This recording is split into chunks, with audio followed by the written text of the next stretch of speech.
करो तो बेहतरीन खूबसूरत बात करो, तुम्हारी बात सुनकर उनका जी खुश हो जाए तो अल्लाह तबारक व तआला इस पर बख्शी का फैसला कर दे। चाची हदीस में आता है कि एक माँ जिसका बच्चा गुम हो जाए, बच्चा गुम हो जाए और वो बेचैन होकर अपने बच्चे को ढूंढ रही हो, सारे कि माँ जिसका बच्चा गुम हो गया और वो बेचैन होकर ढूंढ रही है, उसकी बेकरारी का अंदाज़ा माँ ही लगा सकती है, हम और आप नहीं लगा सकते। जो ममता की हकीकत से वाकिफ है वो बेचैन होकर ढूंढ रही है बच्चे को। अब आपने जब देखा इस माँ की कैफियत को, आपने कहा कि बीबी क्या हुआ, खैरियत? उन्होंने कहा मेरा बच्चा पता नहीं कहाँ चला गया। या आपने कहा नहीं आप फिक्र ना करें, आपका बच्चा मिल जाएगा, तसल्ली रखें। वो क्योंकि यहाँ बच्चे आते हैं, ये सेंटर में ये बच्चे यहाँ खेल रहे होंगे, मैं अभी बेसमेंट में देखता हूँ, आप बिल्कुल मुतमिन रहें। आपने ऐसा जुमला कह दिया कि उसके दिल को इत्मीनान हो गया कि हाँ यार मेरा बच्चा यहीं कहीं होगा। फिर इतना सा इत्मीनान तुमने दिला दिया, फिर दखल जन्ना, अल्लाह तुम्हें जन्नत में दाखिल कर देते। अल्लाह अकबर।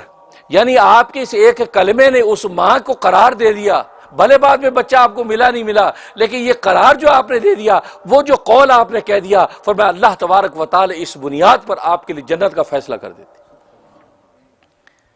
इसलिए यहां मैं कहा करता हूं, यहां की दुनिया में, अमेरिका यूरोप की दुनिया में खास तौर पे जब देखो एक मुसलमान खातून खास तौर पे वो बेचारी बेचैन नजर आ रही है, परेशान नजर आ रही है, तो वहां सूफी अब्दुल कदीर बनने की जरूरत नहीं है। ये औरत से बात करना हराम है, नहीं ना महरम है, पता है मैं क्या करूं, नहीं गलत। वो आपकी मुस्लिम सिस्टर, आप क्या सिस्टर खैरियत, आप कुछ परेशान लग रही, मेरे लायक कोई खिदमत है? बेटा वो असल में मेरा बच्चा गया था दुकान में, अभी तक आया नहीं, मैं परेशान खड़ी हूं, आप उसकी हेल्प करें। यहां की दुनिया में खास तौर पे जहां पर शैतान और नफ्स के शयातीन के लश्कर फिर रहे हैं, आपकी वो मुसलमान बहन का आप पर हक है, वहां पर आपको मुंह लपेटने की जरूरत नहीं, आप आगे बढ़ के उसकी मदद करें।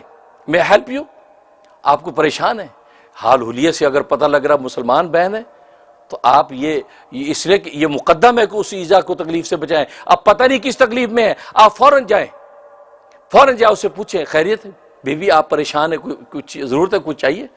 कहा नहीं बेटा वो फलां मसला हो गया, ये हो गया, आप मदद करें। फरमाया कि इतने जुमले से कि उस माँ के दिल को करार आ गया, तो अल्लाह तबारक व तआला इतने जुमले से आपके लिए जन्नत का फैसला कर देते हैं। अल्लाह को पहचाने, अल्लाह तबारक व तआला तहज्जुदों का मोहताज नहीं है, अल्लाह ला इलाहा इल्लल्लाह की लंबी लंबी ज़रबों का मोहताज नहीं है। आप अल्लाह को एक अदा से अल्लाह को राजी करके जन्नत का दरवाजा खोल सकते हैं।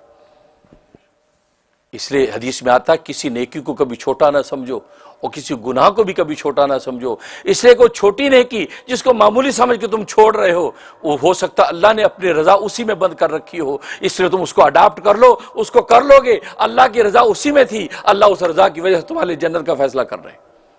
और किसी गुनाह को छोटा ना समझो, हो सकता उसी गुनाह में अल्लाह का गजब हो, अल्लाह का गजब हो, और तुम वो उस गुनाह को कर बैठो ये सोच के यार मामूली है कोई बात नहीं, और अल्लाह के गजब का तुम शिकार हो जाओ, तो फिर तुम्हारे लिए कोई छुटकारा नहीं। इसलिए कि रोटी के आखिरी लुकमे से पेट नहीं भरता। आप खाना खाते हैं, खा रहे हैं, 2 रोटियां खाई, 2 रोटियों का आखिरी लुकमा आपने खाया तो उसके बाद हाथ खींच लिया, तो क्या खैर आखिरी लुकमे से पेट भरा आपका? नहीं, आपको पूरी 2 रोटियों से पेट भरा है। तो आप जिस मामूली नेकी को मामूली समझ के छोड़ रहे हैं, अल्लाह ने तो आपकी जो बड़ी नेकी है उसको काउंट करता चला आ रहा है। यार बेचारा तहज्जुद में भी उठता है, यार बेचारा नफलें भी पढ़ता है, यार बेचारे रोजे भी रखता है, लेकिन अभी रजा का फैसला किया नहीं है। करते करते एक मामूली नेकी आई, अब वो मामूली जो नेकी आई, अब अल्लाह ने अपनी रजा वहां बंद कर दी। अगर इसे यह कर लिया तो सारी पिछली कीमत इसकी लगा के इसको जन्नत दे दूंगा। उसने जब वो नेकी कर ली तो अल्लाह तबारक व तआला पीछे सारी बातों की कीमत लगाकर उस आखिरी नेकी पर आपकी बख्शिश कर दी। बिल्कुल इसी जब गुनाह किए, बड़े बड़े गुनाह पहले करते आ रहे हैं, आपने कहा बड़े बड़े गुनाह किए तो पकड़ नहीं हुई, नहीं, अल्लाह तबारक व तआला सबको देख रहा है। अल्लाह ने अपना गजब वो आखिरी छोटे से गुनाह में बंद कर रखा है। आपने वो गुनाह भी जब कर लिया तो अल्लाह सारे पहलों को काउंट करके आखिरी गुनाह के ऊपर आपकी पकड़ कर लेंगे। इसलिए किसी नेकी को मामूली ना समझो, किसी गुनाह को मामूली ना समझो, वरना हो सकता है कि अल्लाह तबारक व तआला ने उसी नेकी में आपके लिए बख्शी रखी। इसलिए वक़ूलु लिन्नासि हुस्ना, अच्छी बात कहने से दरेग ना करो, अच्छी बात जरूर कह दो, मुस्कुराओ।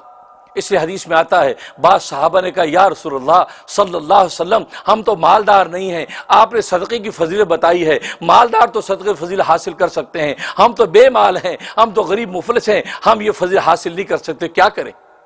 आपने फरमाया मुसलमान भाई को जब मुस्करा के मिलता है तो अल्लाह तबारक व तआला के ये भी सदका है और तुम्हें सदक़े का सवाब मिल जाएगा।